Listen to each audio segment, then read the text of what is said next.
Hello students, आज हम class 10 का ज्योग्राफी का चैप्टर फर्स्ट देखने वाला है, जिसका नाम है रिसोर्सेज एंड डेवलपमेंट। ये इस कड़ी में पहला पार्ट है। तो शुरू करते हैं आज का क्लास। इसमें आप देखेंगे, सबसे पहले हम देखते हैं रिसोर्स क्या होता है।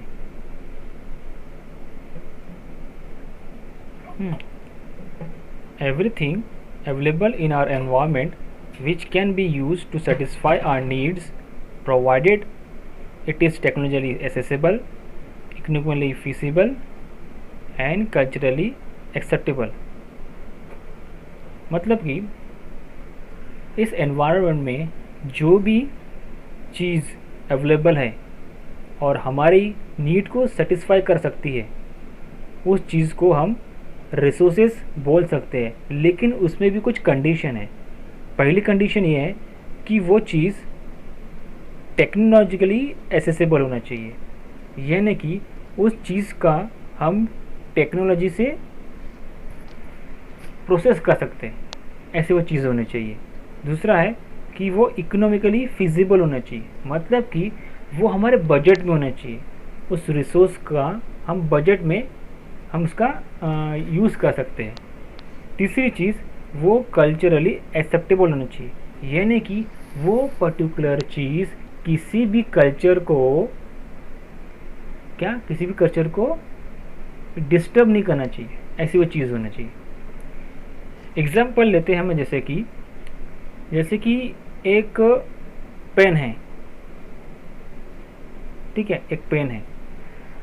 अब इस पेन को जो मटेरियल से बनता है, वो मटेरियल हमें मिला है रिसोर्सेज से, ठीक है। ये एक पेन जो बना है एक पर्टिकुलर, फॉर एग्जांपल ये पेन वुड का है, लकड़ी का है, पकड़ लो। फॉर एग्जांपल ये पेन वुड का है।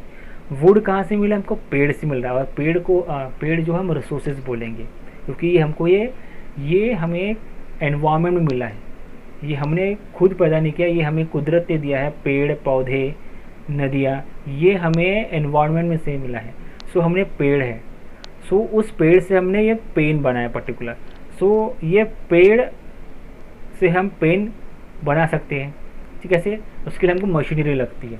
मशीनरी के इस्तेमाल से हमने उस पेड़ को काटा और फिर हमने पेन से उसको मोल्ड किया।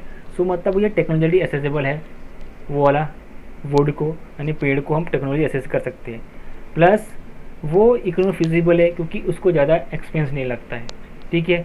और तीसरी बात है, ये कल्चरली एक्सेप्टेबल होना चाहिए। मतलब ये ऐसा कोई पेड़ नहीं होना चाहिए जिसका किसी भी रिलीजन से कंसर्न हो, यानी ऐसा पेड़ होना चाहिए कि उस पेड़ को अगर हम इस्तेमाल करें तो कोई रिलीजन वाले बोले ना कि नहीं, ये तो पेड़ इस्तेमाल नहीं कर सकते।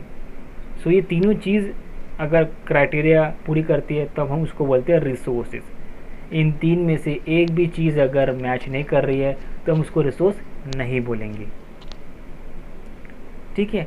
सो हमको ये हमेशा याद रखना चाहिए कि रिसोर्सेज अगर बोलेंगे, तीन चीज़ हमें पता होनी चाहिए कि वो टेक्नोलॉजिकली एक्सेप्टेबल होना चाहिए, दूसरी वो इकोनॉमिकली फिजिबल होना चाहिए, और तीसरी वो कल्चरली एक्सेप्टेबल होना चाहिए। तब जाके वो उसको रिसोर्स बोल सकते हैं। वरना अगर मानो ऐसी कोई भूमि है जहाँ पे कोई रिसोर्सेज अवेलेबल है और वहाँ पे अगर कोई भी कल्चरल डिस्प्यूट है, तो हम उसका इस्तेमाल नहीं कर पाएंगे, तो इसलिए वो हमारे लिए रिसोर्स नहीं होगा। सो हमें इन बातों को बराबर ध्यान देना चाहिए। सो यहाँ पे एक ट्रायंगल दिया गया है जिसमें बताया गया है, पहला ट्रायंगल का हिस्सा है फिजिकल एनवायरनमेंट नेचर, दूसरा है टेक्नोलॉजी और तीसरा है इंस्टीट्यूट्स, और ये बीच में कौन है? Human beings. So human beings को नेचर से कुछ चीज़ें मिलती है, वो टेक्नोलॉजी उसको प्रोसेस करता है और उसको इंस्टीट्यूशन मतलब क्या होता है? मतलब मशीनरी हो गया, है ना। अभी टेक्नोलॉजी है, टेक्नोलॉजी मतलब मशीन है, ठीक है। अब उस मशीन को हम कहाँ पे लगाएंगे? फैक्ट्री में, तो फैक्ट्री एक इंस्टीट्यूशन हो गया। सो नेचर से हमने वो चीज़ लिया, वो अपन मशीनरी से टेक्नोलॉजी वो मशीनरी से हमने फैक्ट्री में डाला और फैक्ट्री से हमने वो कन्वर्जन किया उस पर्टिकुलर चीज़ का, ठीक है। सो इस डायग्राम का नाम क्या लिखा है, interdependent relationship between nature, technology and institution. So ये तीनों चीज़ जुड़े हुए हैं, ठीक है।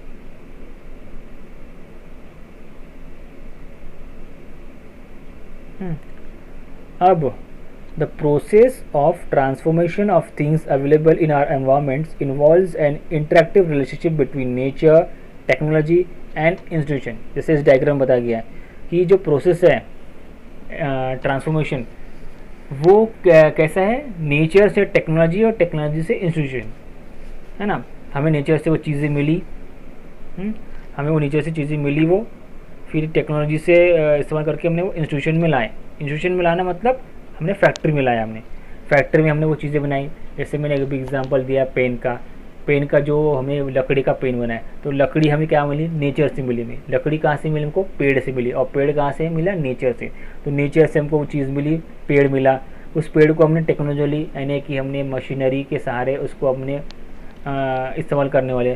सो मशीनरी हमने कहाँ पे इम्प्लीमेंट किया है, कहाँ पे, इंस्टीट्यूशन मतलब फैक्ट्री की बात चल रही है। तो हमने फैक्ट्री में लाया और फैक्ट्री में बन के तैयार हुआ पेन, ठीक है। तो यहाँ पे बताया गया है human beings interact with nature through technology and create institution to accelerate their economic development. So जो ह्यूमन बींग्स हैं वो नेचर की मदद से टेक्नोलॉजी के जरिए वो क्रिएट करता है इंस्टीट्यूशन, नेचर की मदद लेता है और टेक्नोलॉजी से क्रिएट करता है इंस्टीट्यूशन, जिससे इकोनॉमिक डेवलपमेंट होता है। अभी जैसे मैंने पेन का एग्जांपल दिया, तो एक डेवलपमेंट नहीं हुआ है ना, क्योंकि शुरू में हम पेन इस्तेमाल करते थे कि नहीं, आजकल हम पेन इस्तेमाल करते हैं। सो ये डेवलपमेंट है ना।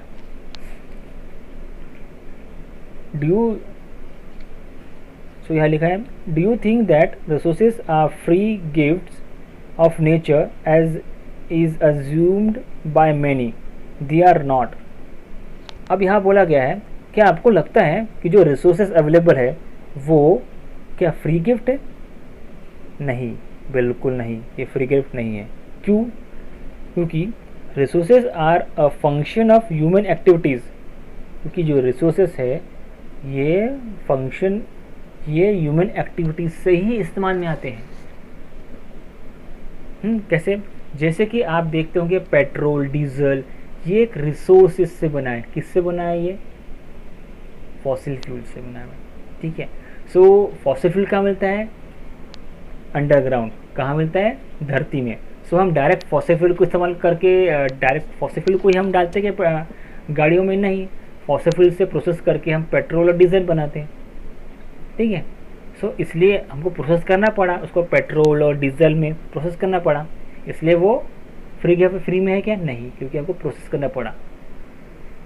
अगर हमको प्रोसेस करना नहीं पड़ता, डायरेक्ट हम इसका इस्तेमाल कर रहे हैं, तो हमारे लिए फ्री गिफ्ट होता, ठीक है। So human beings themselves are essential components of resource. So human being एक बहुत ही इम्पोर्टेंट कंपोनेंट्स है रिसोर्स के लिए, कि ह्यूमन बींग के अपने क्वालिटी को इस्तेमाल करके ही वो बना रहा है, वो चीज़ को इस्तेमाल के लाए, यानी फॉसिल फ्यूल को लिया, फिर इसको प्रोसेस करके हमने पेट्रोल डीजल बनाया। सो ह्यूमन बीइंग एक मीडियम बना एक रिसोर्स को इस्तेमाल करने के लिए, यानी उपयोगी बनाने के लिए। जैसे मैं एग्जांपल दिया आपको कि जो पेड़ है उसका हमने पेन में कैसे ट्रांसफॉर्मेशन किया, हमने पेड़ को काट के उसकी मशीनरी के द्वारा उसको मोल्ड करके हमने एक लकड़ी का पेन बनाया। सो बनाने वाला कौन है? माध्यम कौन है? इंटरमीडिएट कौन है? Human beings. So human being भी एक बहुत ही इंपॉर्टेंट कंपोनेंट है रिसोर्सेज का। So they are transform material available in our environment into resources and use them, है ना। जैसे मैंने कहा था, वो मटेरियल को एनवायरनमेंट में जो मटेरियल अवेलेबल है उसका इस्तेमाल करके इसको ट्रांसफॉर्म करते हैं। जैसे मैंने बोला, पेड़ का ट्रांसफॉर्म हुआ पेन, ठीक है। अब इसके भी टाइप्स हैं। These resource can be classified in the following veg. अब इस रिसोर्स को हम कुछ टाइप्स में क्लासिफाइड करना पड़ता है। इसमें इसके भी कुछ टाइप्स हैं, इसमें 3 टाइप्स हैं। पहला टाइप है on the basis of origin, यानी कि ओरिजिन के बेसिस पे। हाँ, कितना ओरिजिन बेसिस पे 2 टाइप है, एक है बायोटिक और दूसरा है एबायोटिक, ठीक है। और दूसरा है on the basis of exhaustibility. Exhaustibility मतलब यानी कि वो या तो टोटली इस्तेमाल हो जाएगा या फिर वो जैसे कि एग्जाम्पल यहाँ पे रिन्यूएबल और नॉन रिन्यूएबल, जो हम आगे में पढ़ेंगे इसके बारे में डिटेल में। जब इसको डिटेल में पढ़ेंगे तब मैं बताऊंगा कि ये क्या क्या होता है। सो पहले हम सिर्फ देख लेते हैं कि कौन सी क्लासिफिकेशन है। पहला है on the basis of origin, कौन सा टाइप, कितने टाइप होते हैं उसमें, बायोटिक और abiotic. So on the basis of origin में दो टाइप होते हैं, एक होता है बायोटिक और दूसरा होता है एबायोटिक। दूसरा होता है ऑन द बेसिस ऑफ एक्सोबिलिटी। एक्सोबिलिटी में 2 टाइप होते हैं, एक होता है रिन्यूएबल, दूसरा होता है नॉन रिन्यूएबल। फिर तीसरा होता है on the basis of ownership. अब ओनरशिप मतलब यहाँ पे दिया कौन से, या तो इंडिविजुअल होगा, कम्युनिटी होगा, नेशनल होगा या इंटरनेशनल होगा। और आखिरी है on the basis of status of development. Status development कौन से पार्ट्स होंगे, पोटेंशियल, डेवलप्ड स्टॉक और रिजर्व। अब यहाँ पे ऐसे ड्राइवेगम दिया हुआ है। रिसोर्सेज, इसके 2 टाइप दिया है, नेचुरल और दूसरा है ह्यूमन। रिसोर्स के 2 टाइप, एक नेचुरल होता है, ह्यूमन होता है। नेचुरल में कौन सा दिया पे, रिन्यूएबल, नॉन रिन्यूएबल। रिन्यूएबल में क्या है, कंटिन्यूस और फ्लो, मतलब जैसे विंड या वाटर हो गया। और बायोलॉजिकल में 2 टाइप दिया है, एक है नेचुरल वेजिटेशन फॉरेस्ट, दूसरा वाइल्ड लाइफ। उसी तरह नॉन रिन्यूएबल में क्या दिया है, रिसाइकेबल जैसे कि मेटल, और नॉन रिसाइकेबल जैसे कि फॉसिल फ्यूल। और ह्यूमन वाले में क्या दिया, structure and institution and quantity and quality. So ये जो चार्ट जो बनाया गया है किसके इसका बेस क्या है, बेस ये 4 नहीं है। कौन से 4 है, ये 4 कौन से, पहला है on the basis of origin, biotic और एबायोटिक। दूसरा है on the basis of exhaustibility, renewable and non renewable. और तीसरा है on the basis of ownership, इसमें individual, community, national and international. और आखिरी वाला कौन सा है, on the basis of status of development, जिसमें है potential, developed, stocked and reserve. यानी कि पहले वाले में 2 टाइप है on the basis of origin में, दूसरे वाले में भी 2 टाइप है, और तीसरे वाले में 4 टाइप है, और चौथे वाले में भी 4 टाइप है। सो अब ये क्लासिफिकेशन को हम अगले वीडियो में, सेकंड पार्ट में हम और डिटेल में पढ़ने वाले, जो कि ये है टाइप्स ऑफ रिसोर्स में हम अगले जो पार्ट में